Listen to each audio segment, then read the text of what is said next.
జరుగుతున్నాయి. ఈసారి ఏ రోజు కూడా ఫ్రీ లేవు. కాకపోతే ఏంటంటే ఇప్పుడు మీరు అడిగిన దానికి కనీసం 2 రోజులు అయితే ఇక్కడ ఖచ్చితంగా ఉంటాం. ఓ రోజు ఓ మండలి పోతాం, ఓ రోజు ఇంకో మండలి పోతాం, మళ్ళీ ఇంకో రోజు ఇంకో మండలి పోయి ఓ 2 రోజులు హైదరాబాద్లో మధ్యలో గ్యాప్లో ఉండి మనకు సంబంధించిన నిధులు తీసుకొచ్చుకున్నప్పుడే అభివృద్ధి అసమానంగానే ఉంటుందో కూడా పనులు కావు. సో ఓవరాల్గా అందరికీ అందుబాటులో ఉంటూ అందరికీ చేరువవుతూ అందరికీ మేలు చేసే కార్యక్రమం చేద్దాం.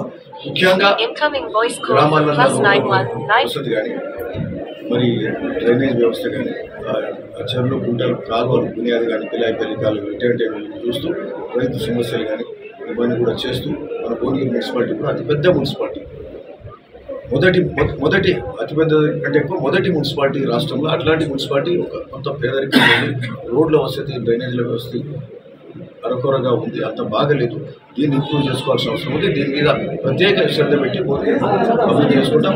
సో ఈ R&R ప్యాకేజ్ కూడా నీళ్ళు వస్తలేవు, వాళ్ళు ఇల్లు కట్టుకోవడానికి ఇబ్బంది అంటే R&R ప్యాకేజ్ విషయంలో కూడా అప్పటికప్పుడు ఒక నెల లోపల నీళ్లు వాళ్ళకి ఇస్తేనే ఇల్లు కట్టుకోగలుగుతారు. ఎందుకంటే వాళ్ళ ఊరు పోయింది, వాళ్ళ ప్రాజెక్ట్ కింద బసవాపురం కింద ఆ నీళ్ళు ఎప్పుడు వస్తాయో అవి మరి కాళేశ్వరం అయితే కూలిపోయింది. నీళ్ళు వచ్చే సంగతి దేవుడు ఎరువు, రైతులు ఇబ్బంది. మరి అదే పక్క ఉంటే ఆ ఊర్లు పోయి భూములు పోయి కోల్పోయిన వాళ్ళకి ఇల్లు కట్టుకోవాలంటే వాళ్ళకి నీటి వసతి కూడా లేదు. అట్లనే వాళ్ళకి నిధులు ఇప్పించాల్సిన అవసరం కూడా ఉంది.